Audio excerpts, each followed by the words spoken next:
Hello everybody, this is boy Brian with American Auto, and on this episode of American Auto, we're going to see if we can take this 1970 Challenger to the end of the driveway and back after the previous work we had done in the last video. So, let's see what happens. Yay!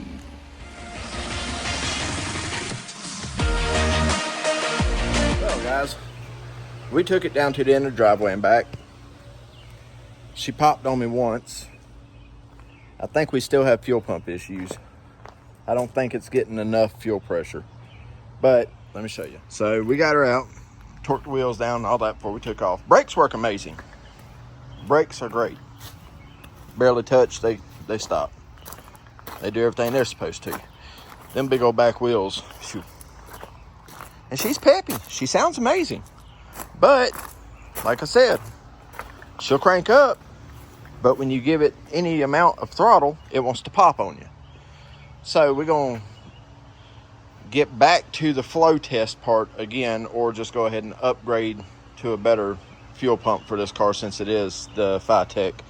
And he said the engine was rebuilt in 2020. So that being said, we're going to suggest that maybe it had fuel sitting in it all that time. So as soon as I figure it out, I'll let you know. All right, everybody, it's been several days and we are now back. All right, we did take the car for a test drive. I didn't video the flow rate on this for some random reason, I don't know. But anyway, it's flowing good. That's not the issue. I do know what the issue is. Because it is Fitek, apparently Fitek is a self-learning system. So the more I let the car run, the better it does and all that. We took it up and down the drive a few more times. I will get a driving video for you guys. But as of right now, we're working on other things. Anyway, he decided, and I just obliged, we're going a different route with the suspension on this car. He wants to drop its nuts in the dirt. That's what we're going to do. But he wants to do it on air ride. Yay. So, that's what I have to figure out. All right. Somebody out there in YouTube world knows more than I do. Okay. But I think we're going to go with Shockwaves in the front. If you don't know what that is, a Shockwave is a shock with an airbag on it.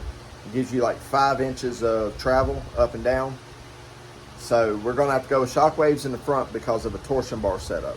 Okay. So that's what we're going to attempt to do. All right, ladies and gents. So first thing, we're going to pop these 2 bolts out right here. All right, so we got the bolts out of the grill. Hopefully it should just pop right out of here.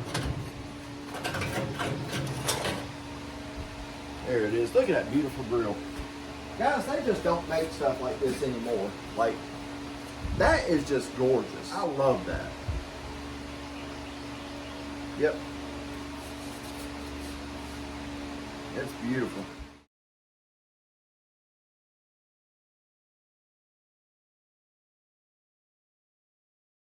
All right, guys. So now that the fender's out of the way, we have all this extra room for activities. And like I say, guys, I'm going to show this to you once it comes in. They're not cheap by any means. They're pretty pricey. Just for the front 2 air shocks to go on this car, and that's no hardware, that's no back or no lines, that's no compressor, that's no tank, that's nothing else, just the 2 bags. At this moment, all I can find them for is around $950 for a set of 2. So keep that in mind if you're wanting to put air ride on something with a torsion bar front end, okay? Because that's kind of what you have to go with. So what we need to do now is put the tire back on here, set it back down and get it in full droop so I can get my measurements on and see how much space I have. We know this car is not going to ride at this height. So this measurement right here is completely inaccurate right now. But to be able to see what we have on the bottom for our eyelet, our bolt through for the top, and then for me to fab something to go in here so that way it gives more rigidity to this. Although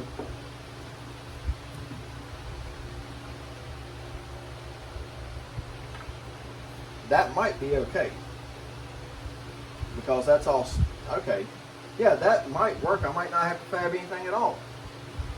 Because this is all part of the front subframe. So it's all good hard stuff. I thought this was sheet metal up here, but it's not. Again, another reason to get the fender off, because you can actually see this. So let's get the tire back on here, set the car down, and start taking some measurements, okay? How's that sound? All right, guys, here we go. Let's set her on the ground and see just how low she goes. Now, that also being said, guys, I've got to go to the other side and let it all the way down too on the torsion bar.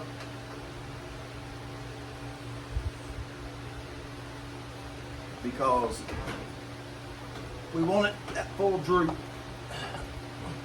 All right, so if you can see in there, here, let me come around to the other side here. Can you see? There it is. See the bump stop there? There's still a little space in between it, right there. All right, now it's not bottomed out. Now, granted, if you drive down the road, that's gonna hit and bump, okay? Now, we don't want that to happen, but like I said, we're putting it on air ride, so once you have the air shock in there, it's going to be able to lift the car up 3.5 to 4 inches, so that'll be plenty of room to eliminate that. So that's why we need the measurements here, to be able to measure the height out, to measure the circumference around the A-arm there, to see if we have enough room to even get that in there. So right here, you really can't tell what you're looking at, right? Other than it's awful close there, right? But if you look in here, you can see that shock is completely down, and now it's officially setting on the bump stop, okay? We want that. Believe it or not, we actually want that to happen. And here it is from the other side. Let me get the camera in there. There it is in full droop, okay? And you can see it setting dead on top of that bump stop. Now, we could get this car lower if I want to take that bump stop out, but we're not going to do that. I repeat, we are not going to do that. And there's that beautiful engine. Now, let's walk around to this side here. Now, I want to show y'all this. Before I bring this camera down, let me explain it to you. Full droop. This is where it's going to set after the air ride is on it, at all the way down.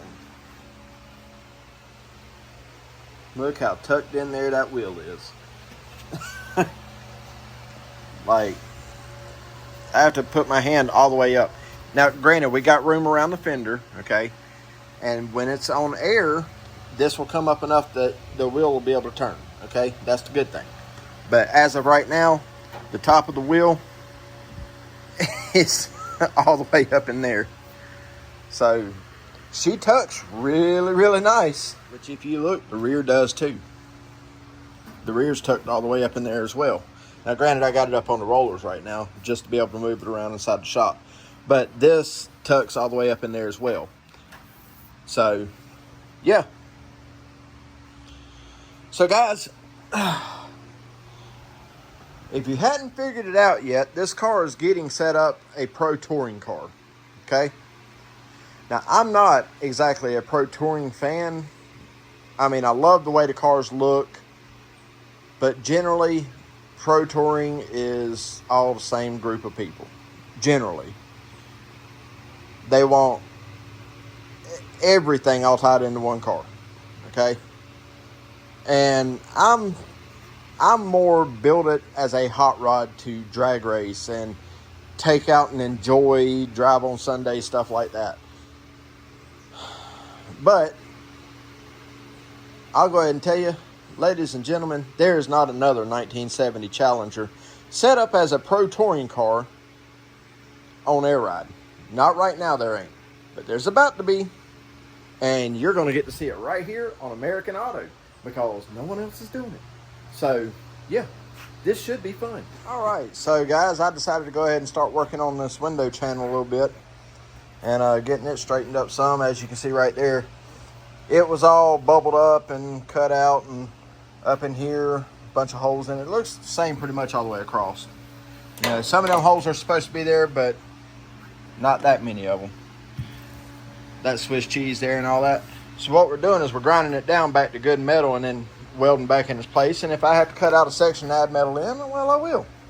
Now back here, this whole section here, I'm not even messing with. And the reason being is because they sell this panel for 130 bucks. So that way I don't have to try and make that into something. So we'll just get that replacement panel and I'll cut this one out and weld a new one in and go from there. And yeah, all that jazz. But in the meantime, we're going to keep working on this a little bit. All right, so the fact is, it's been a couple days. I overlooked my do-rag.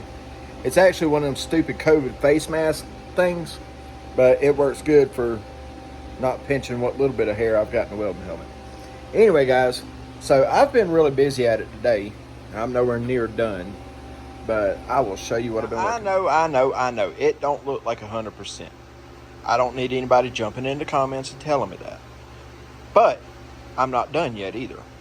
But I started working my way down this window channel. And yeah, we've made it all the way down to where the holes are. So this section right here is actually all new metal. I just cut that out and put a piece of steel in it. Work my way back. There's new metal in somewhere over in here. There's new metal right here. That's a new piece. But I mean, it's all solid now, guys. Like, there ain't no bull crap.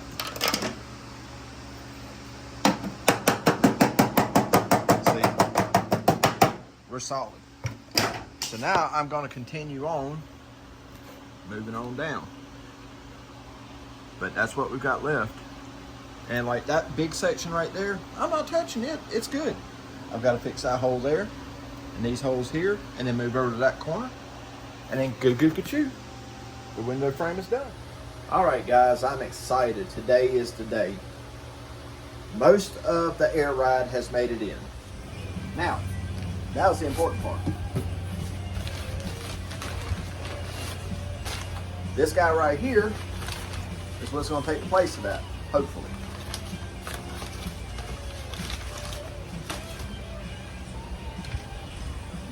That is your shockwave. It's adjustable height. Yeah. I've got a lot to learn on this too, guys. But it fits in the bottom, fits in the top, just like the one that came out. Got all your bushings and everything on here already. And you've got adjustable rebound on it as well. All right, guys, so let me show you where we're at. So there's that. We had to do some trimming on this per the instructions. All right, so you're gonna have to take your upper A-arm loose. Let me back this camera out. All right, so you're gonna have to take your A-arm loose. Now it says we're supposed to use the strong arm A-arm, but that's the reason I took so many measurements, because I don't believe that. I believe that's just an upsell item, honestly.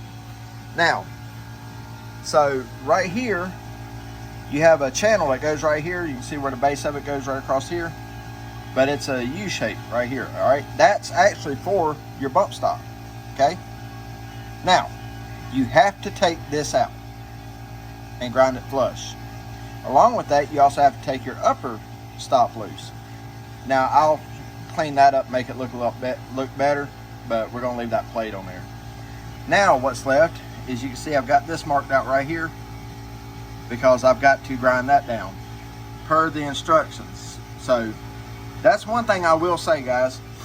The instructions from RideTech, although are simplified, but yet detailed, if that makes any sense to anybody. Like, they didn't just send some paint by color instructions. They actually sent good stuff. But at which point that happens, that sets in down there like so, comes all the way through, and I mean, that's even up there. But the problem is, you can see the back side of that bag hitting. You don't want that, okay? So that's why we got to trim that out just a little bit. And then that bolts up through there, goo. So yeah, there we are. Yep, there's one side. We'll have it done in just a few minutes. So And then I'll go through the instructions to make sure I hook everything up correct by order of Ride Tech, because I don't want to void the warranty on it. But if you're planning on doing this on your Challenger 7071, just keep in mind this is what's going to happen. And it don't say anything about taking the fender off, but my God, I'm glad I did. So anyway, let me get that trimmed up, guys, and let some batteries charge up, because I went through all my Ryobi batteries, so they're on charge now. And I'll bring you guys back in just a few minutes. Keep in mind, I have not cleaned up any of my mess yet, so overlook that. But, there's our Ride Tech shock installed, just like it's supposed to be. All that in there that had to be trimmed out of the way is all painted back up and back together, so it ain't gonna rust through. And we're all set. Now, I haven't decided fully what I'm going to do with the airline here. I can turn it, move it. I don't know if I want to run through here somehow, or if I want to keep it tucked in here somehow. I'll figure that out later. I've got another problem I've got to figure out, is because this is itty bitty, okay? That's little. I don't know why Ride Tech didn't say nothing about it, and why there was no listing or anything of the size or anything. Ride Tech's compressor setup is AccuAir. That's why I went with AccuAir. I ordered the starter kit, which came with all this cool stuff. It came with the 2 compressors in the black finish. It came with the other lines, all that stuff. Everything's here. But if you notice the size of this line versus that, this versus that, yeah, it don't fit. So I will call Ride Tech tomorrow and see what they say and how to take care of it. I might have to order another part, but that does not stop me from moving on to the other side. Also, guys, what I did learn today is, although everything says that these shocks are supposed to be able to lift the car on their own, they do not at all. You have to actually have compression on the torsion bar for them to race. So, not exactly what I expected, but we're going to make the best out of it, because as I said before, this is the world's first Pro Touring air ride Challenger. So we're going to make the best out of it. We're going to turn out a good product just like we always do. And my saying of, if it doesn't challenge you, it don't change you, this is definition right here, because that has challenged me all day today. And the change will come from the other side, because it won't take near as long to do the other side now that I know what I'm doing. So that being said, that goes with the whole statement. Anyway, guys, I'm done for tonight. I've already had my shower and everything. Let the dog out, waiting on dinner to get here now. Yeah, so we will pick this video back up tomorrow when I get back started on it, okay? Until then, y'all have a good night. I'll see you tomorrow. So here we are, it's another day, obviously. I had time for an epiphany last night, okay? And also, I just got off the phone with Ride Tech, because the Shockwaves have 1/4-inch air inlet. The AccuAir system comes in 3/8. So I called Ride Tech and talked with George over at Ride Tech. So if you call Ride Tech, there's a very good possibility you'll get George. And George set me up with everything I needed. It was either I could send the Shockwaves back to Ride Tech and they could revalve them for 3/8, or, like George did, set me up with 2 reducers, 1 for each side, and the line to put this in here. So, rock and roll, we're moving on. Now, like I said, I had an epiphany last night, because this isn't quite functioning the way I thought it would. Let me show you. So we're at full sag right there. That's actually lower than the car said initially.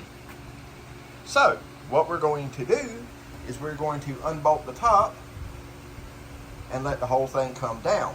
Wherever it stops at, wherever that stops at, I'm going to measure and cut a plate to go inside.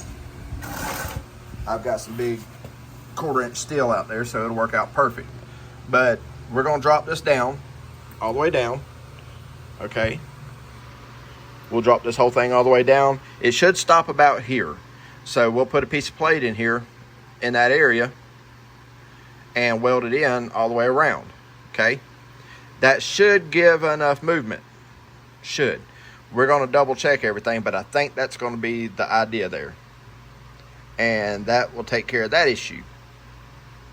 So, yeah.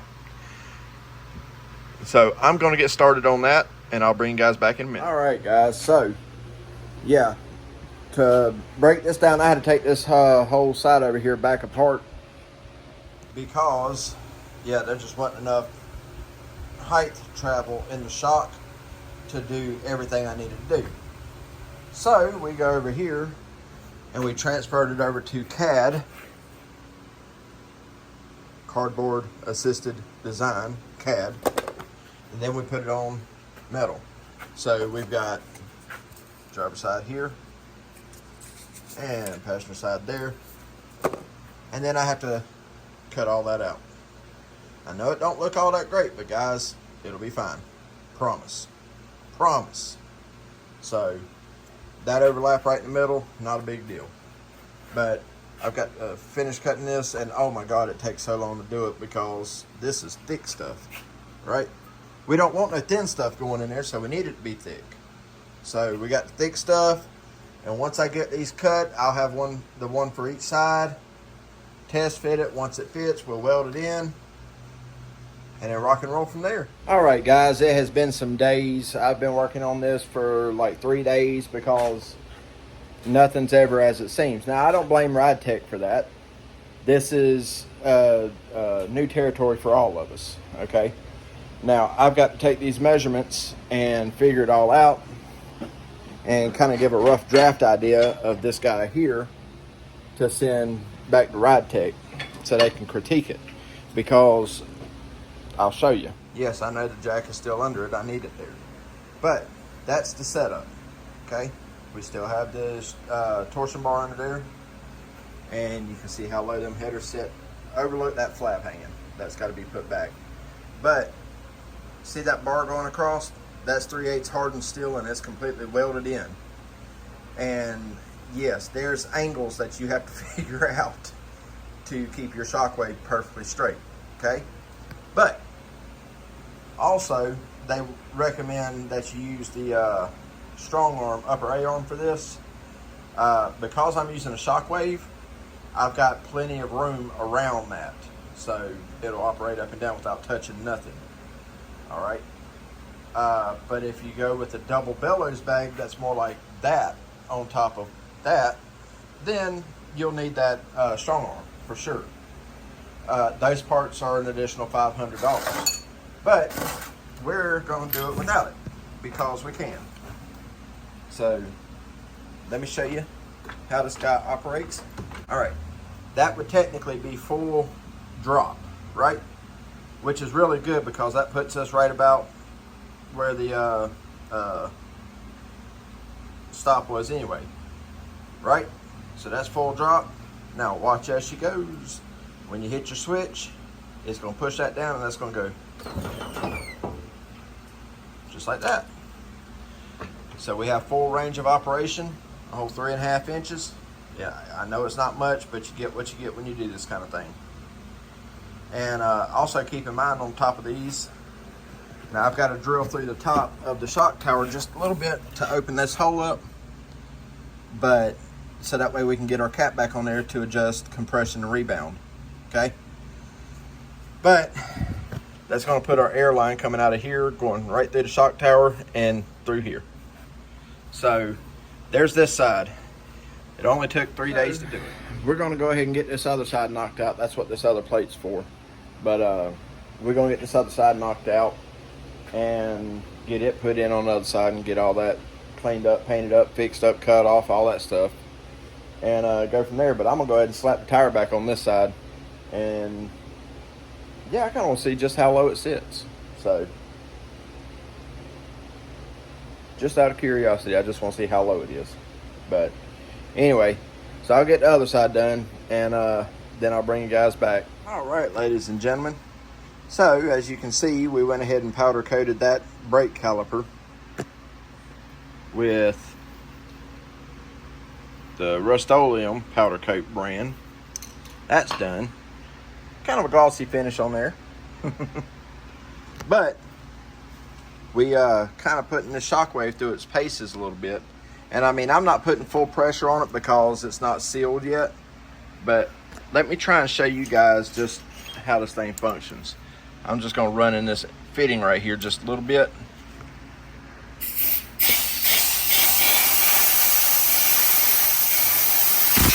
See, just like that. Well, I don't know if you can see it or not.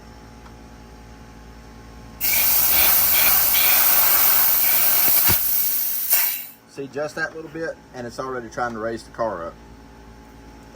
And for some reason, it does pretty cool too. If you let it down just a hair, like that, and then go for it, it does better. Which I guess is what they meant by keep a little bit of pressure on the torsion bar too.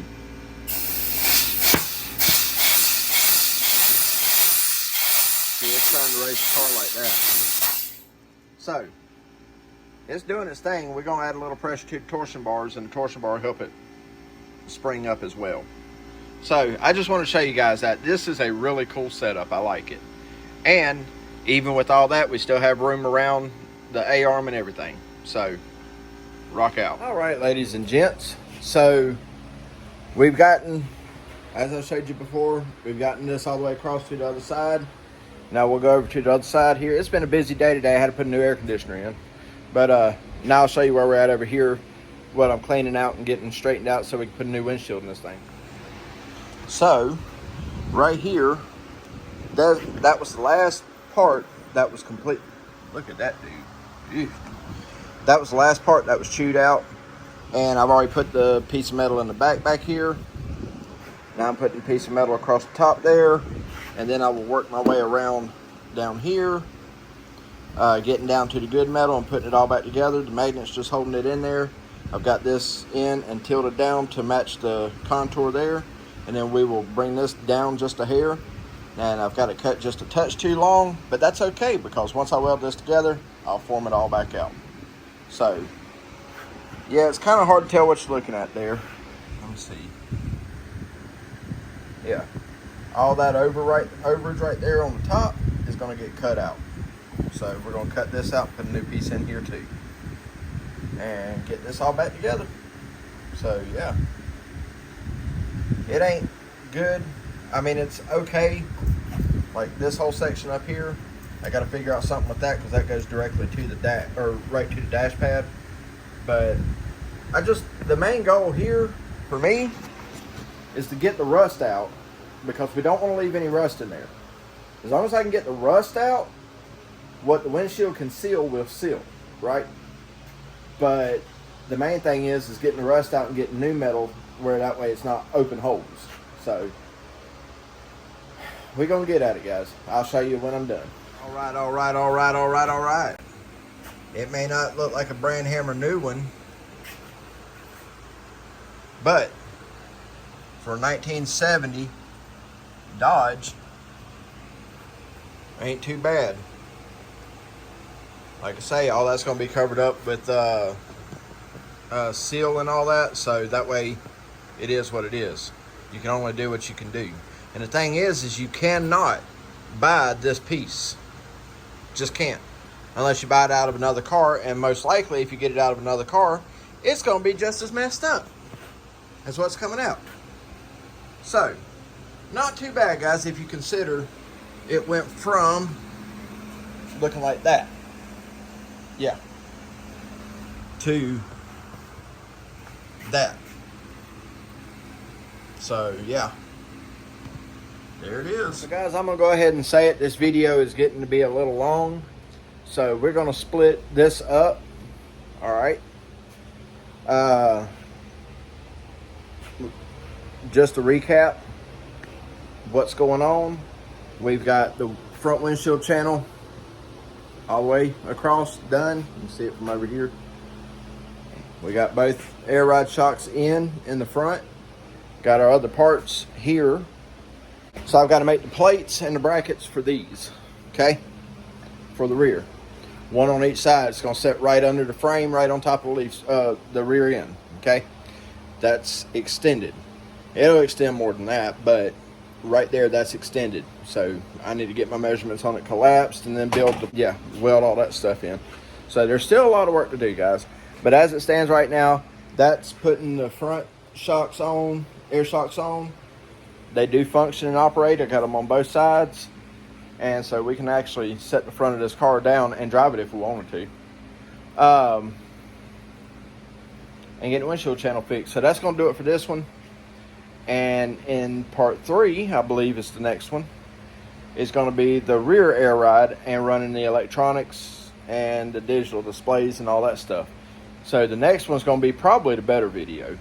But for all of you who have stuck it out to this point, thank you so much. Okay, thank you so much for watching. Thank you so much for subscribing. We are so close to that 400 mark, guys. Like six more people will be 400. I need 106 people to subscribe. I need 1 million, but I'd be happy with 106.